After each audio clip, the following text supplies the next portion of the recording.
ପିଲାଏ, ତୁମେ ଶୁଣିଥିବ ସମ୍ରାଟ ଆକବରଙ୍କ କଥା। ଚାଲ ଶୁଣିବା ଆଉ ଗୋଟିଏ କଥା। ସିଏ ସେତେବେଳେ କେତେ ନ୍ୟାୟବନ୍ତ ରାଜା ଥିଲେ। ତାଙ୍କ ରାଜ୍ୟର ରାଜଧାନୀ କ'ଣ ଥିଲା? ଫତେପୁର ସିକ୍ରି।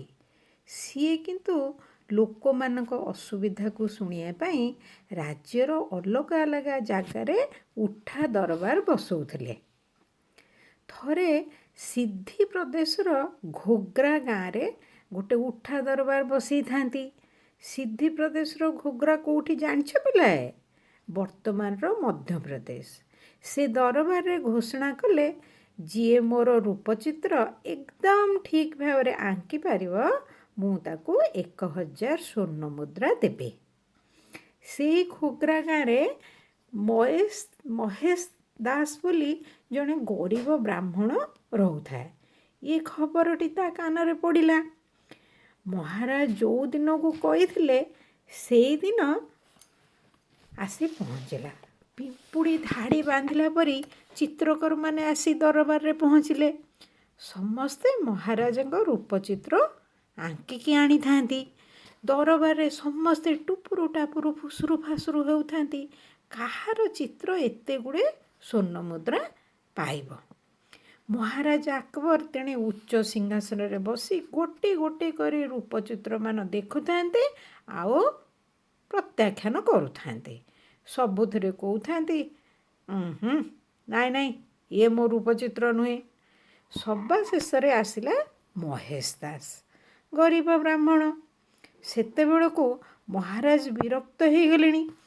ଚିଡ଼ିମିଡ଼ି ହେଇ କହିଲେ, କ'ଣ ତୁମେ ବି ଅନ୍ୟମାନଙ୍କ ପରି ମୋ ମନ ରଖିଲା ଭଳି ରୂପଚିତ୍ର ଆଣିଛ?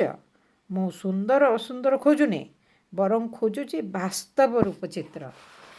ମହେଶ ଦାସ ମହାରାଜାଙ୍କ ସାମ୍ନାରେ ଛିଡ଼ା ହେଇଥାଏ। ମୁହଁରେ ସାମାନ୍ୟ ଡର ନଥାଏ। ଅତ୍ୟଧିକ ବିନମ୍ର ସ୍ୱରରେ କହିଲା, ଆଜ୍ଞା ମହାମାନ୍ୟ ସମ୍ରାଟ, ଆପଣ ଏଇଟିକୁ ଦେଖନ୍ତୁ, ନିଜକୁ ନିଜେ ସନ୍ତୁଷ୍ଟ କରନ୍ତୁ। ମହାରାଜ ମହେଶ ଦାସ ଆଡ଼କୁ ଦେଖିଲେ। ତା ହାତରେ କୌଣସି ରୂପଚିତ୍ର ନଥିଲା, ବରଂ ତା ପୋଷାକରେ ଗୋଟେ ବଡ଼ ଦର୍ପଣଟେ ସେ ଝୁଲେଇକି ଆଣିଥିଲା। ମହେଶ ଦାସକୁ ଦେଖିବା କ୍ଷଣି ମହାରାଜ ନିଜର ରୂପକୁ ଦର୍ପଣରେ ସ୍ପଷ୍ଟ ଭାବରେ ଦେଖିପାରିଲେ। ମହେଶ ଦାସର ବିନମ୍ରତା ଆଉ ବୁଦ୍ଧିମତାକୁ ଦେଖି ମହାରାଜ ପ୍ରଶଂସା ନ କରିକି ରହିପାରିଲେ ନାହିଁ।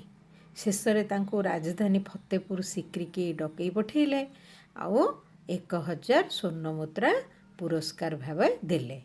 ପିଲାଏ, ଜାଣିଛ ସେ ମହେଶ ଦାସ ଆଗାମୀ ସମୟରେ କେଉଁ ନାମରେ ପରିଚିତ ହେଲେ?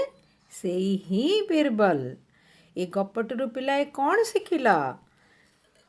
ଯେକୌଣସି କାମ କଲାବେଳେ ନମ୍ରତାର ସହିତ ନିର୍ଭୟ ହୋଇ ବୁଦ୍ଧି ପ୍ରୟୋଗ କଲେ ବିଜୟ ନିଶ୍ଚୟ ମିଳିବ। ଆଜି ପାଇଁ ଏତିକି। ଜୟ ଜଗନ୍ନାଥ।